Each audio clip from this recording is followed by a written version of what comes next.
So here's the design that I'm going to demonstrate today.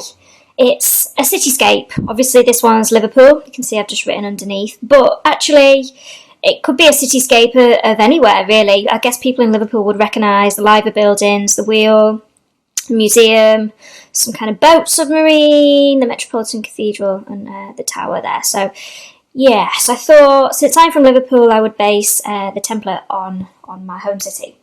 So I'm going to show you in the demonstration today, and you can see how I've printed in lots of different colours, just like in the other examples I showed you before, in singular cards, to give you an idea of what you're going to be doing in part 2. And then we're also going to be doing a bit of a pop art Andy Warhol type repetitive prints onto A4 size paper. So I'll be showing you the drawing, the cutting from start to finish, and this here is the print plate from which this print was created.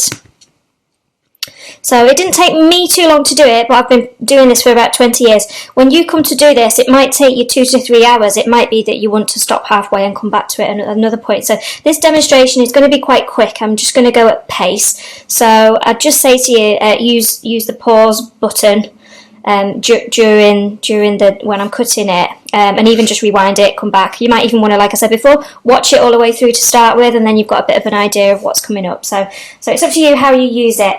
Also, another couple of points to note, just remember what you're cutting away is what is white. So this is a bit tricky to get your brain to catch up with you when you're a complete beginner to lino print. So it feels like you want to cut away what's going to be positive, but actually you're cutting away the white.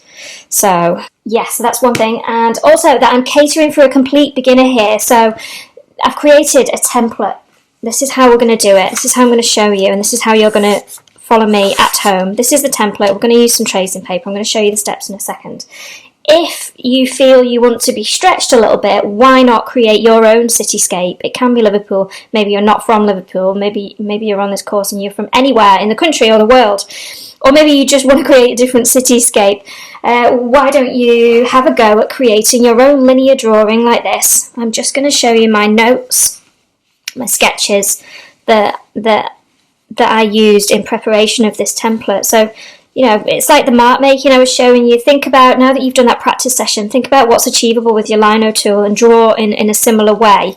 And then just put it together in a few different potential compositions and just pick the one you want to go with. I'd really recommend for any lino printing to have a bit of a plan, definitely a sketch, but maybe even draw yourself the final design on paper before you even cut anything.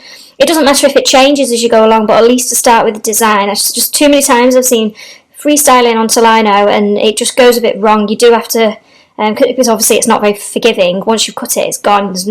You can't fill it. Well, you wouldn't fill it. You would just go with it. So yeah, definitely planning out what it's going to be. And when you do come to sketching, we're going to start soon.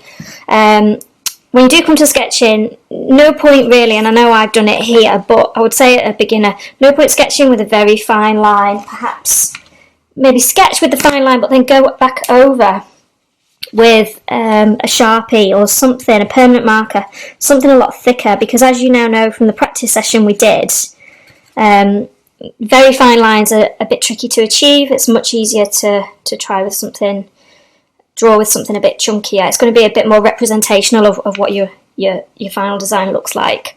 Okay, so that's everything for what the final design's going to be. So what you're going to need, what I need you to pull out and get ready is, if you've not done so already, is your lino and your tool with your number 2 cutting shape, some tracing paper and a pencil.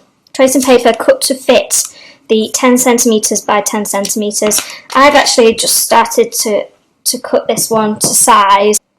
If you've got your own lino, you just need to go for 10 centimetres, 10 centimetres. And I just wanted to show you how easy it was to use scissors. But I would use scissors rather than a Stanley knife or a artist scalpel, anything like that. It's just, it takes forever. It's easier with scissors. So just a tip for you there. So I've got my lino, I've got my tracing paper, and I've got my template. And all you need to do to begin is place, and if you did your own design, you would just do exactly the same with your own design. And you're just going to trace very quickly and very briefly. You don't have to have this super exact because this isn't your final design. You're not cutting the design by doing this sketching. You're just mapping out the key points so that you know where to cut. So this is just the map to get you to the end result. Live buildings. And the pencil I'm using is a 2B, is it? 4B, it's a 4B. A 2B or a 4B is best because you want something that's really soft and is going to really leave a good amount of pencil mark, graphite, behind.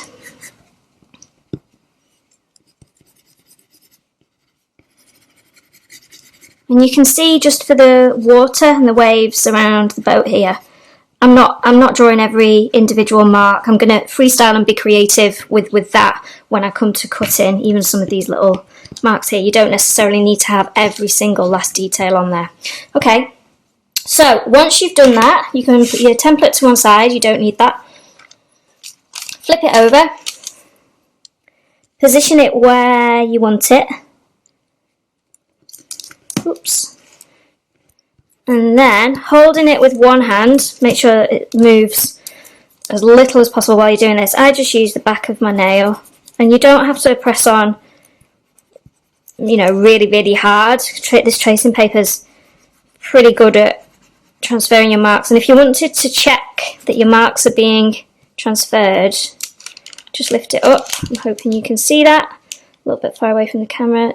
Catch the light, and that will be enough. That will be enough to give you an idea of what marks are going where, and you're going to have your template right by your side whilst you're cutting, so you'll be able to refer back to what should go where.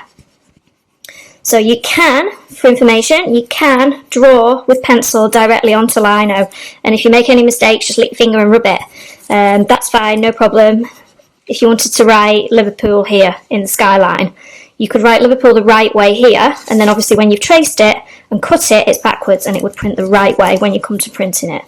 Okay, I feel like I've done enough. I'm just going to double check it's all moved over, and you can even, if you've missed any bits and you don't want to sort of risk putting it back on in the wrong place, you can just give yourself a bit more of a helping hand if you want. I'm pretty happy with that. Pretty happy with everything that's on there. Okay, so we are ready to cut.